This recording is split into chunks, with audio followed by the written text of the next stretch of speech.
This is Andi Purewal for Boxing News. I'm joined by two-time world champion Leigh Wood here in sunny New York. Leigh, how's life? How are you? All good, mate. Sun's come back out. Happy days. And a little break. Come to watch my pal Josh fight on Saturday night. Life's good, mate. I'm glad to hear. And obviously, you was here mainly in New York due to the Boxing Writers Awards last night. Obviously, you picked up the Fight of the Year bout with Michael Conlan. For you, obviously, it's much more of a memorable night coming away with a W. But yeah, just to be recognised by them and picking up that award, what did it mean to you? Yeah, it means a lot. Obviously, it takes two to be in Fight of the Year. We both laid it all on the line, gave everything. I was victorious, so it's one that I celebrate more than probably he does. But yeah, it means a lot. You know, I looked at the list of fighters, of fights even, on the list before me. Like there's Pacquiao, Pravondikov, Gatti Ward. Like they're all of them fights on that list. They're all big names. So yeah, I'm privileged to be part of that list. Obviously, just to stick with Michael, he fought on the same weekend as yourself when you picked up your title. Unsuccessful. Just have you had a chance to watch back at his fight with Alberto-Lopez at all? I've seen a little bit of it. Yeah, I don't want to be critical on him, but felt a bit good for him. You know, second time round, falling short again. I do feel sorry for him because he's a really good fighter. I just felt like looking at what I seen, he was just doing the wrong things, the wrong approach to the fight. He said he didn't turn up, but I just think it was the wrong approach, to be honest. And look, I'm not saying he can't come again, but we're difficult to come back from that. But I hope he does. It's all about mindset. If he's got the mindset to do it, he will. He has confirmed he will be continuing boxing. His path obviously will be difficult to come back from, but there's no doubt he has got that ability to challenge for world honours once again. And you yourself know about those difficulties and those challenges, and you've come up the hard way. Does he ever, when you look back, Leigh, does he ever surprise you just how far you've come?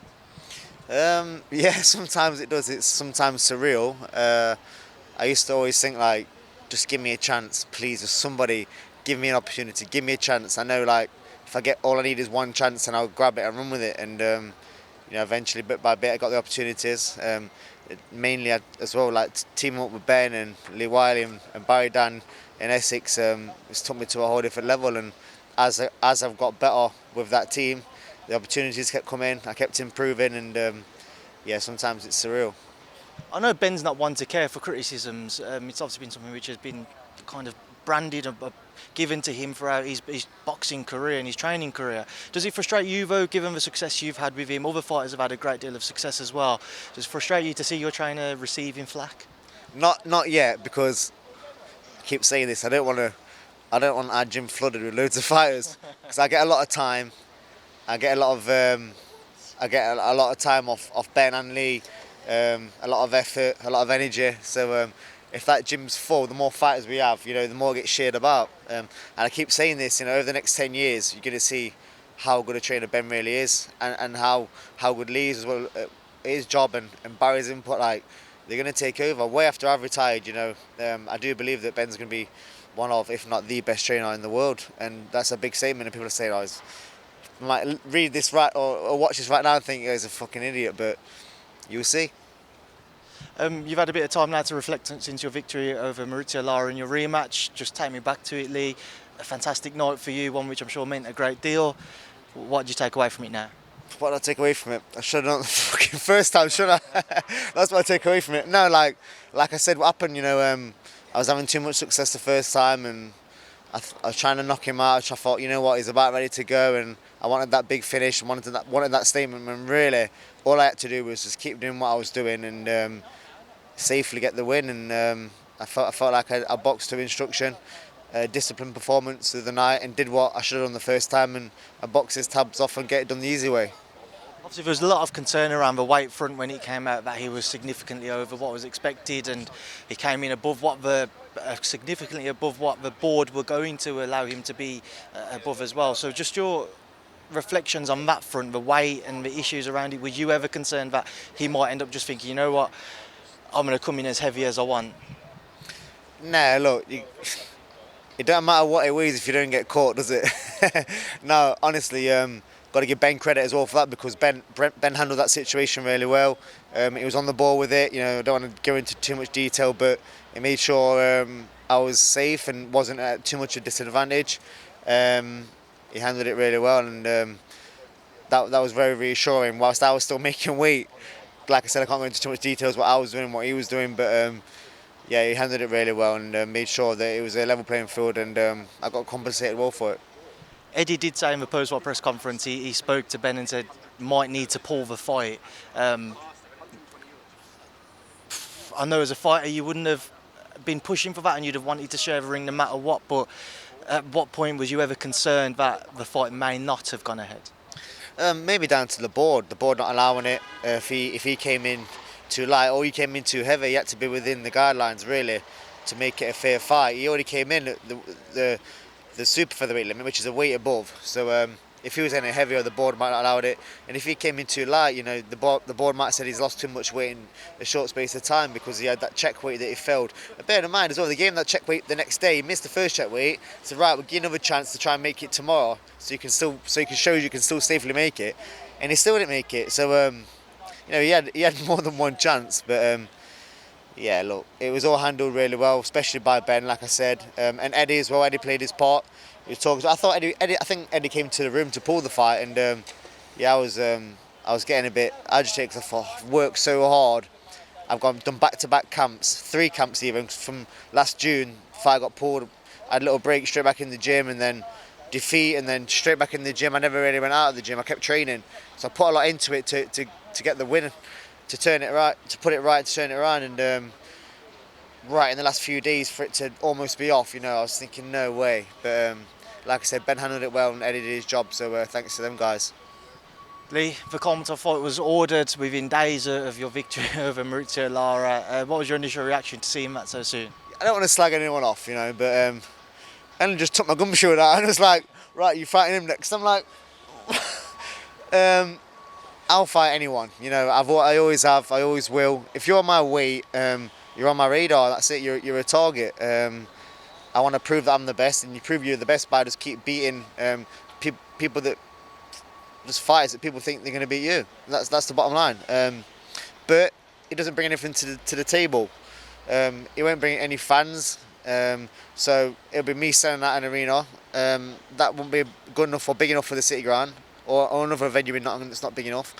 It won't be big money because, like I said, it's not a big draw, it's not a big profile, so I get nothing out of it. I mean, if I have to fight, I'm fighting, but I really would like the Warrington fight because hopefully it'll tip my box and be the first person to headline the City Ground, or another venue in Nottingham if that's not available, which I hope it is available. Or a unification fight would be even better as well. So we'll see we've got a lot of options, but yeah, it's crazy. They've chucked that on me straight away, but hopefully we can resolve it one way or another. I have seen that Eddie said that he wants to push for that fight with Josh Warrington. He's spoken to the WBA to try and see if you two can fight, and then afterwards maybe you vacate, so then Ray Ford and Kholmatov can fight for a vacant title. Would you be willing to go down that path if it meant that you got your Warrington fight at the City Ground? If it was the City Ground, I would. We need to talk to Ed. I hope he's not losing his head. But we'll see. If it's a City Ground fight with Warrington, then it's a possibility. But if it's not, then I think I've worked so hard for that belt. I'm not just going to just give it away. So we'll see. We'll talk.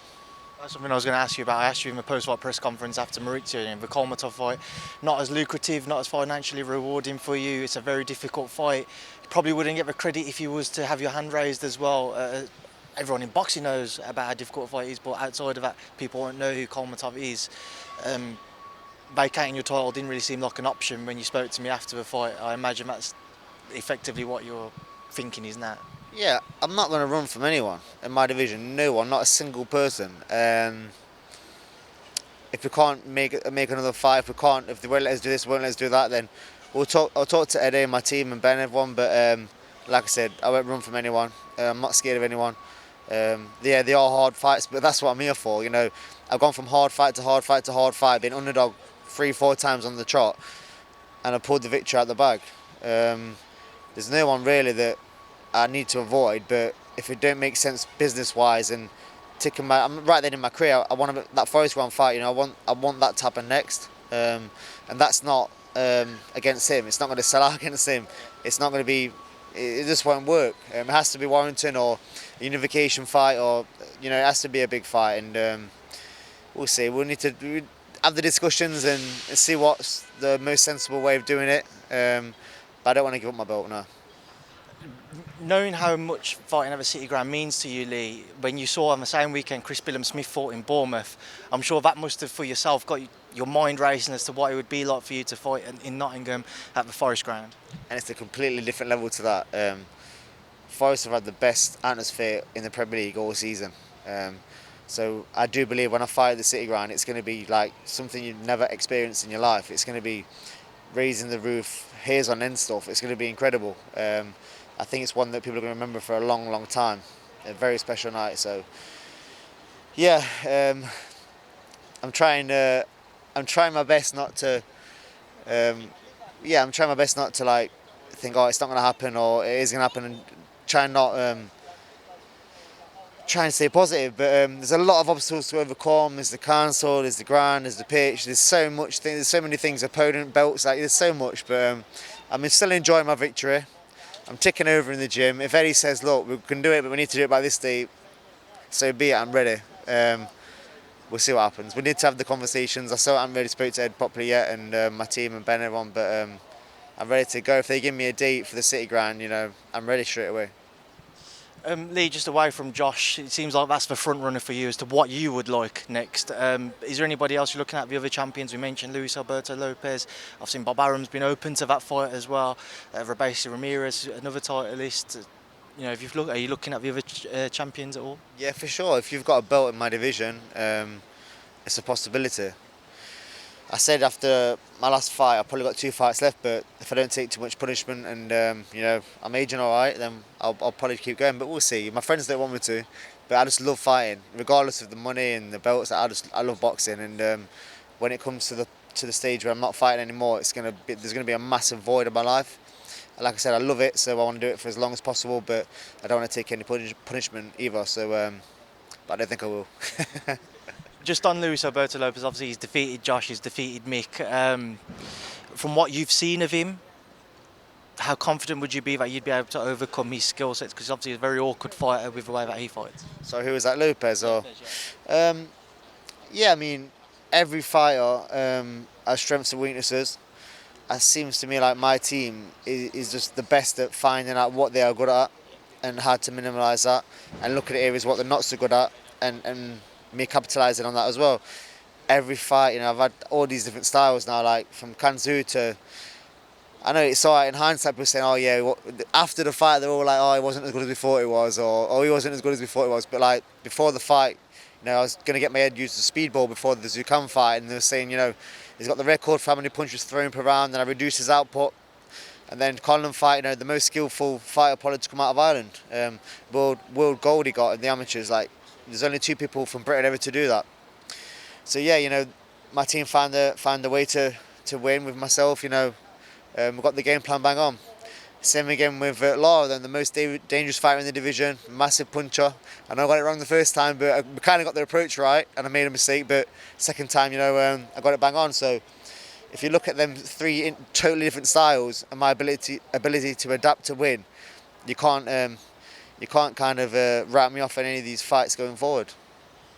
Just away from yourself, Leigh, just one final fight to touch on. Obviously this weekend, Josh Taylor defends his WBO title against Teofimo Lopez at Madison Square Garden. I know you'll be here to support him, former campmate.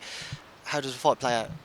I think Josh will be too much for him. I think he'll be too big for a start. An inside game, Josh is too much. I just think all round, I think Josh should be dominating. I think I can't see it any other way. What have you made of some of the comments in the build-up to Teofimo mentioning wanting to take Josh's life? You've got to be careful what you say. Sometimes they say things to build fights, but it's not really my cup of tea. I don't really say things like that, because if anything, the worst did happen. I think you regret what he said. But yeah, like I said, I think he's just building a fight, to be honest. All right, Leigh, I'm going to leave you. Oh, I've got something to say. here we go. What's up? Turn it up. What's going on? Anyway, Candice has been waiting for you in the room for a while, and she's been waiting for a while. She wants to know how long you're going to be. No, I haven't, so I'm going to have to watch it then. He's not well. Leo Delanger, he's been a friend of mine for a long time. He's been on this journey with me since I turned pro, and apparently all my success I owe it all to him, because I wouldn't have done any of it without him. As he keeps reminding me, But no, the truth is he did hook me up with my new camp, my new team, Ben Davison. That I think he even actually begged Ben to train me for at one point down there before he met me. And obviously once he met me and that, he was like, you know what, we can work with this. But yeah, before that, I owe him a lot of credit for the link up, and he piggybacked me for a number of years when I had nothing as well. So credit to him. And I don't know who Candice is, just making that up. But yeah, he's a funny guy. Well, Leigh, listen, it's a pleasure to catch up with you. I'll leave you to enjoy the rest of your day and to get back to Candice. So thank you for speaking to him. Cheers, thanks a lot.